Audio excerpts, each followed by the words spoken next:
Hello friends, நான் உங்கள் சுருராஜி பேசுகிறேன். இது சுருராஜியின் கதை சொல்லும் நேரம். அர்ஜுனனின் தீர்ப்பு என்ற நாவலிருந்து இதுவரைக்கும் 30 பாகம் சொல்லியிருக்கேன். இன்றைக்கு 31ஆம் பாகம். இன்றைக்கு தான் அர்ஜுனனின் நிச்சயதார்த்தம். அர்ஜுன் காலையிலேருந்து எங்கே போனானே தெரியல. ஃபோன் பண்ணால் கூட எடுக்க மாட்டேன்றான் என்று வீட்டில் உள்ள அனைவரும் பேசி கொண்டிருக்கும் போது வேதகிரி, இதோ அர்ஜுனனே வந்துட்டானே என்று கூறினார். உடனே வேதகிரி சந்தோஷமாக சொன்ன அடுத்த வினாடியே, ஆமாம் அர்ஜுனன் வந்துட்டானே என்று கோபாலகிருஷ்ணன் தங்கை விமலாவும் கூறினாள். விமலா பார்த்தவுடன் அர்ஜுன் மிகவும் சந்தோஷமாக, வாங்க அத்தை, எப்போ வந்தீங்க என்று கேட்டுக்கொண்டே வீட்டிற்குள் நுழைந்தான் அர்ஜுன். என்கிட்ட நீ பேசாதடா, என் பொண்ணை கல்யாணம் பண்ணிக்க சொல்லி நாங்கள் எல்லாரும் எவ்வளோ தூரம் உன்னை கேட்டோம். ஆனால் நீ பிடிவாதமாக என் பொண்ணை கல்யாணம் பண்ணிக்க மாட்டேன்னு சொல்லிட்டேன். இப்போது நீ என்னடானா எங்ககிட்டெல்லாம் ஒரு வார்த்தை கூட சொல்லாமல் அவசரமாக உன் கல்யாணத்தை முடிவு பண்ணி எடுத்திருக்க இல்லை என்று கோவப்பட்டாள் விமலா அத்தை. உடனே அர்ஜுன் தன் அத்தையை கட்டி பிடித்து கொண்டு, லட்டு மாதிரி இருக்கிற உங்கள் பொண்ணை போய் நான் வேண்டான்னு சொல்லுவேனா? எல்லாம் எங்கள் அம்மா தான் இந்த பொண்ணு வேண்டான்னு சொன்னாங்க என்று கூறி சிரித்தான் அர்ஜுன். உடனே விமலா அத்தை யசோதாவை பார்க்க, நீங்கள் வேற, அர்ஜுனை பற்றி உங்களுக்கு தெரியாதில்ல, வேணும்னே நமக்குள்ள பிரச்சனையை உண்டு பண்ண பார்க்குறான் என்று கூறினாள் யசோதா. உன்னை நம்ப முடியாத அண்ணி, நீ அப்படி சொன்னாலும் சொல்லியிருப்ப. இப்போ பார்க்க தானே போகிறேன் உன் ஆசை மருமக எப்படி இருக்கான்னு. அவள் மட்டும் நம்ம அர்ஜுனனுக்கு பொருத்தமான ஜோடியாமல் இல்லாமல் இருந்தா இந்த வீட்டில் நடக்கிறத வேற நான் சொல்லிட்டேன் என்று கோபமாக சொன்னாள் விமலா அத்தை. அம்மாடி, அவந்திகா ஒன்றும் நான் மட்டும் பார்த்த பொண்ணு இல்லை, உன்னோட அருமை மருமகனும் தான் அவந்திகா பின்னாடியே சுற்றி இப்போ அவசரமாக அவளை நிச்சயம் பண்ணுறதுக்கு துடிக்கிறான். அவளை பார்த்ததுக்கப்புறம் நீ கரெக்டாக சொல்லு, என் செலெக்ஷனும் அவன் செலெக்ஷனும் எப்படி இருக்குன்னு என்று கூறி சிரித்தாள் யசோதா. சரி, 2 பேரும் பேச ஆரம்பிச்சிங்கன்னா நிறுத்த மாட்டீங்களே, போங்க, போய் இன்னும் எவ்வளவோ வேலை இருக்குது, எல்லா வேலையும் சீக்கிரமாக முடிங்க, சொந்தக்காரங்க எல்லாரும் காத்துட்ருக்காங்க. டே அர்ஜுன், அவந்திகா வீட்டிலேருந்து எப்போவோ கிளம்பிட்டாங்களாமே, என்னன்னே தெரியல, அவங்க இன்னும் இங்கே வரவே இல்லை என்றார் கோபாலகிருஷ்ணன். அதை பற்றியெல்லாம் கவலைப்பட வேண்டாம்ப்பா, சுபாஷ் சார் அவங்க கூடவே இருந்து அவங்கள கையோடு அழைச்சிட்டு வந்துக்கிட்டே இருக்கார். இதோ அவங்களே வந்துட்டாங்க. அம்மா, உங்கள் ஆசை மருமக வந்தாச்சு பாருங்க, பொண்ணு வீட்டிலேருந்து எல்லாரும் வந்துட்டாங்க என்றான் அர்ஜுன்.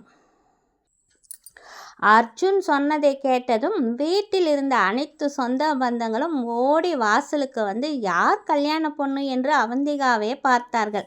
பிறகு யசோதாவும் விமலா அத்தையும் சேர்ந்து அவந்திகாவுக்கு ஆரத்தி எடுத்து உள்ளே வரவேற்றார்கள்.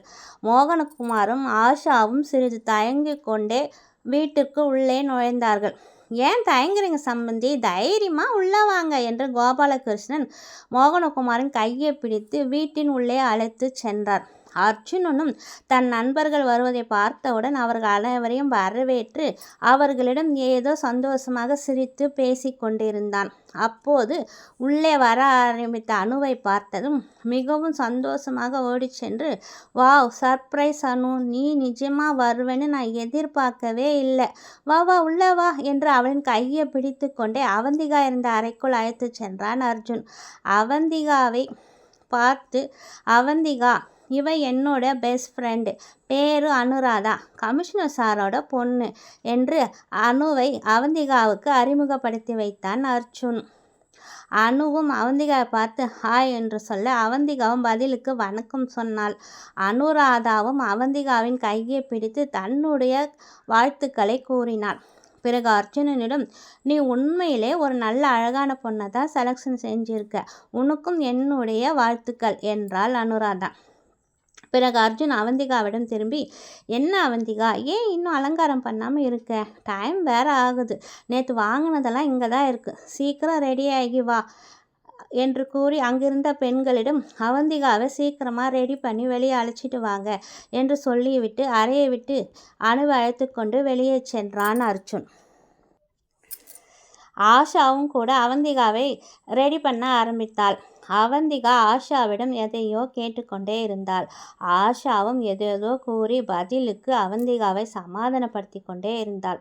என்ன அவந்திகா என்ன கேட்குறா என்று யசோதா கேட்டதற்கு ஒன்றுமில்லை, கொஞ்சம் பயப்படுறா, அவ்வளவுதான் என்றாள் ஆஷா. சரி சரி, சீக்கிரம் அலங்காரம்லாம் முடியட்டும். இந்த புடவையிலும் இந்த நகையிலும் ஏன் மருமக எவ்வளோ அழகாக இருக்கா, ஏன் கண்ணே பட்டுடும் போல இருக்கு என்று அவந்திகாவின் கண்ணத்தை சுற்றி திருஷ்டி கைத்தாள் யசோதா. வந்த உறவினர்கள் இருந்த பெண்கள் யசோதாவிடம் திரும்ப திரும்ப உண்மையில் உன் மருமக நல்ல அமைதியாகவும் அடக்கமாகவும் தான் தெரிகிறா, நல்ல குணமாகவும் தெரியுது. நீ இத்தனை வருடங்களா உனக்கு ஏற்ற மாதிரி மருமக தான் வேணும்னு பிடிவாதம் பிடிச்சு தேடிக்கிட்டே இருந்தது நல்ல பலன் கிடச்சிருக்கு, எதுவும் வீணாக போகலை.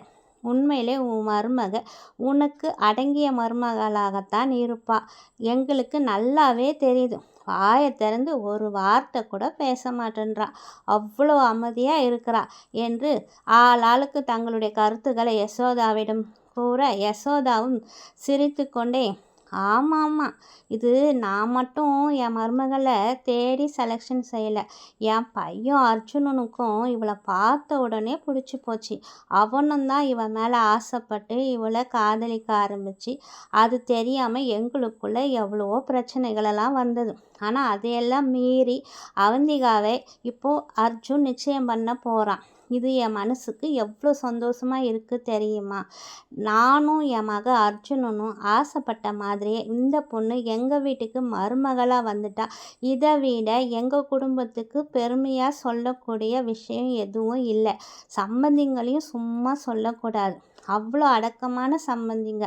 அவங்கக்கிட்ட வசதி வாய்ப்புகள் இல்லாமல் போனாலும் அன்பு பாசமும் அவங்கக்கிட்ட நிறைய இருக்குது. எங்களுக்கு உண்மையிலே இந்த குடும்பத்தை ரொம்ப ரொம்ப ரொம்ப பிடிச்சிருக்கு. இதுக்கு தான் நல்ல குடும்பத்தில் இருக்கிற பொண்ணை எடுக்கணும்னு தான் நான் எந்த வீட்டில் போய் பொண்ணை பார்த்தாலும் அந்த குடும்பத்தை பற்றி விசாரிக்க ஆரம்பிப்பேன். எனக்கு பிடிச்சிருக்கணும்னு தான் எதிர்பார்ப்பேன். எனக்கு பிடிக்கலைன்னா அந்த வீட்டு பொண்ணை நான் கண்டிப்பாக என் அர்ஜுனன் கல்யாணம் பண்ணி வைக்க விருப்பம் கூட எனக்கு வராது. ஆனால் என்னன்னே தெரியல, அவந்திகாவோட அப்பா அம்மா அவங்க எல்லாரையுமே எனக்கு ரொம்ப பிடிச்சிருக்கு. ஒரே பொண்ணு, ரொம்ப செல்லமாக வளர்த்துருக்குறாங்க. இதை விட எனக்கு வேறு என்ன பாக்கியம் கிடைக்கணும் என்று யசோதாவும் பூரித்து போய் வர்றவங்க கிட்ட பேசுகிறவங்க கிட்டெல்லாம் பெருமையாக சொல்லி கொண்டிருந்தாள். கோபாலகிருஷ்ணனும் தன் பங்குக்கு மோகனகுமார் ஆஷாவிடம் கூட நீங்கள் உங்கள் பொண்ணை தனியாக விட்டுட்டு நீங்கள் தனியாக உங்கள் வீட்டில் இருக்கணும்னு அவசியமே கிடையாது. நிச்சயம் முடிஞ்ச கையோடு நீங்களும் இங்கேயே கூட தங்கிடலாம், எங்களுக்கு எந்த விதமான பிரச்சனையும் கிடையாது. அவந்திகா எங்களுக்கு மருமக மட்டும் இல்லை, எங்களுக்கு பொண்ணாகவும் நாங்கள் கண்ணுக்கு கண்ணாக பார்த்துப்போம். அதனால் நீங்கள் எந்த தயக்கமும் இல்லாமல் தனியாக இருந்து கஷ்டப்பட வேண்டாம், எங்கள் கூடவே இருந்துடுங்க. அர்ஜுனும் இதைத்தான் உங்ககிட்ட எதிர்பார்க்குறான். ஆனால் நீங்கள் தான் ஒரு நாள் தங்கறதுக்கு கூட பிடிவாதம் பிடிச்சி அவந்திகாவை அழைச்சிட்டு போயிட்டீங்க. அதனால தான் என்னன்னே தெரியல, அவசரமாக அர்ஜுன் இந்த நிச்சயதார்த்தத்துக்கு ஏற்பாடு பண்ணிட்டான். கல்யாணம் எப்போன்னு பார்த்துட்டு ஐயர் சொன்ன உடனே நீங்கள் அது வரைக்கும் கூட உங்கள் வீட்டில் இருங்க. கல்யாணம் முடிஞ்ச கையோட மருமக கூட நீங்களும் எங்கள் கூட வந்துடுங்க. நம்ம எல்லாருமே ஒரே வீட்டில் சந்தோஷமாக நிம்மதியாக இருக்கலாம். இதுதான் எனக்கும் ரொம்ப பிடிச்சிருக்கு என்று அவரும் மிகவும் உற்சாகத்துடன் பேசிக்கொண்டிருந்தார் கோபாலகிருஷ்ணன். அர்ஜுனனும் பெண்ணை அழைச்சிக்கிட்டு வாங்க, டைம் ஆகுது என்று சொல்ல அர்ஜுனனும் ஐயர் டைம் ஆகுதுன்னு சொல்கிறார் இல்லம்மா, அங்கே என்னம்மா பண்ணிகிட்ருக்கீங்க, சீக்கிரம் வாங்கம்மா, ஐயர் கூப்பிட்றாரு என்று கூறினான். சரி வாம்மா என்று அவந்திகாவை அழைத்து கொண்டு அர்ஜுனின் பக்கத்தில் சென்று அமர வைத்தாள் யசோதா. எல்லோரும் அந்த ஜோடியே பார்த்து கொண்டிருந்தார்கள். மிகவும் பொருத்தமாகத்தான் இருந்தார்கள் இரண்டு பேரும். ஒருவருக்கொருவர் பிறந்தவர்கள் என்று சொல்வார்களே, அதே போல்தான் இவர்களின் ஜோடி பொருத்தமும் அவ்வளவு பிரமாதமாக இருக்கிறது என்று அனைவரும் தங்களுடைய மகிழ்ச்சியை பகிர்ந்து கொண்டே இருந்தார்கள். ஐயரும் உடனடியாக, எல்லாரும் வந்தாச்சு இல்லையா, நிச்சயதார்த்த பத்திரிகையை அறிவித்து தட்டையை மாற்றி கொள்ளலாம், 2 பேருமே மாலையை மாற்றிக்கொள்ளலாம். உங்கள் சொந்தக்காரங்க எல்லாரும் வந்துட்டாங்களா, வேறு யாராவது வரணுமா என்று கேட்டார். கோபாலகிருஷ்ணனும் யசோதாவும், நாங்கள் அழைத்தவர்கள் அனைவரும் வந்துவிட்டார்கள். நீங்கள் நிச்சயதார்த்த பத்திரிகையை வாசித்து விடலாம். உங்கள் சம்பிரதாயத்தை நீங்கள் செய்யுங்கள் என்று சந்தோஷமாக கூறினார்கள். அவந்திகா தன் பெற்றோர்களை பார்க்க, அர்ஜுன் அவளை பார்த்து, என்ன அவந்திகா, வேறு யாராவது வரணுமா, நீ யாரையாவது வர சொல்லியிருக்கியா என்று கேட்டான். அவள் சிறிது தயக்கத்துடன் அர்ஜுனனை பார்த்தாள். உடனே அவந்திகாவின் பெற்றோர்கள், அப்படியெல்லாம் எதுவும் இல்லை தம்பி, அவ கொஞ்சம் பதட்டத்தில் இருக்கிறா. அவளுக்கு இப்போ திடீர்னு ஏற்பாடு பண்ணதுனால அவளுக்கு கொஞ்சம் குழப்பமாக இருக்குன்னு நினைக்கிறேன். அவந்திகா, நீ மனசில் எதையும் போட்டு குழப்பிக்காத, சந்தோஷமாக இரு என்று அவந்திகாவின் பெற்றோர்கள் அவந்திகாவிடம் கூறினார்கள். அவந்திகாவும் மெதுவாக தலையை ஆட்டினாள். அர்ஜுன் மறுபடியும் அவந்திகாவை பார்த்து, ஏன் அவந்திகா, இப்போ என்கிட்ட நீ ஏதாவது சொல்லணும்னு நினைக்கிறியா என்று கேட்டான். அவள் மௌனமாக இல்லை என்று தலையை மட்டும் ஆட்டினாள்.